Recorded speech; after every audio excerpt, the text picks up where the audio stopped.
Japan's cultural assets are a physical record of the nation's long history. These take many forms, from architectural structures to works of art.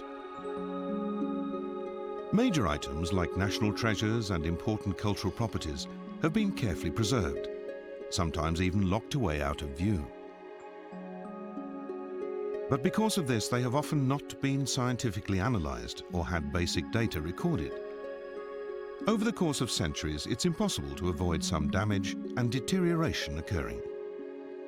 So in order to ensure the accuracy of future restoration work, we need to make scientifically precise records of their present condition. With these records, we can restore cultural assets to their present state. The ancient capital of Kyoto is home to many cultural properties. From his base here, Professor Ari Ide is creating a digital archive of these treasures. Many cultural properties have been damaged or destroyed over the years by earthquakes, tsunamis and typhoons. These objects form our memory of historical times, and it's important to protect and preserve them. Professor Ide specialized in electronics and used this knowledge to develop the world's first ultra-high-resolution scanner. The scanner projects a uniform beam of light at an object. The reflected light is picked up by sensors and converted into a digital image. The accuracy of a digital image is given by the number of picture elements, or pixels. Professional digital cameras currently produce images with about 20 megapixels. Professor Ide's scanner is 900 times more accurate at 18 gigapixels. The scanner was used to capture the painting on this 3.6 meter wide screen. Zooming in, we can clearly see the faces on tiny figures that are just 5 millimeters high. This major temple dates back to the 12th century. Professor Ide is leading a project to scan one of its most treasured folding screens.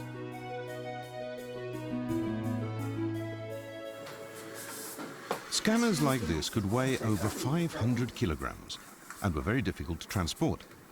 Professor Ide's new scanner weighs less than 100 kilograms and can be disassembled for carrying. The scanning process begins. Light is produced by two types of LEDs, one emitting visible light and the other infrared. Visible light is first used to scan this depiction of the sun. This is the resulting image.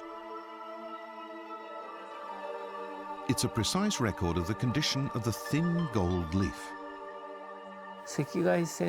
Infrared scanning enables us to see more than just what appears on the surface. We can also look at lower, hidden layers. Here is the painting scanned with infrared light. We can see an underlayer where some parts have gone dark. It seems that these parts were originally silver. Presumably, the artist did this to make the sun look a certain way. Many such mysterious techniques were used in the making of this screen. This scanner records not just the colors and shapes we can see, but also those concealed beneath them. Such data is an indispensable aid for future restoration work.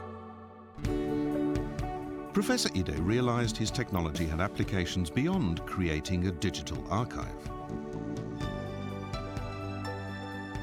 At the World Heritage Site of Ninnaji Temple, Professor Ide has scanned its famous Kannon-do Hall murals to produce a virtual reality experience. The Kannon-do has always been closed to the public, but through the magic of this technology, we can now take a vividly realistic virtual tour. Miyako is a port on the Pacific coast of Tohoku. It suffered severe damage in the earthquake and tsunami of 2011. Professor Ide's device was used to scan this detailed map of the region from 150 years ago. Comparing the old record with today's landscape, is helping planners design ways to mitigate future disasters. 昔流れてい It た allowed 川 us が to see 今 the courses of 道 old 路にされてい rivers て今は見えなくなって which いる have long と been こういう buried ふうなこ under とが roads. 分かります。そこから The 津波 tsunami が入っ flowed てきているんです inland ね。 along つまり these rivers. 現代日常の We 我 now 々 realize how が見えない dangerous ところに such 実は hidden 災害の things can 被害 be の when 危険性 disaster が strikes. 潜んでいると。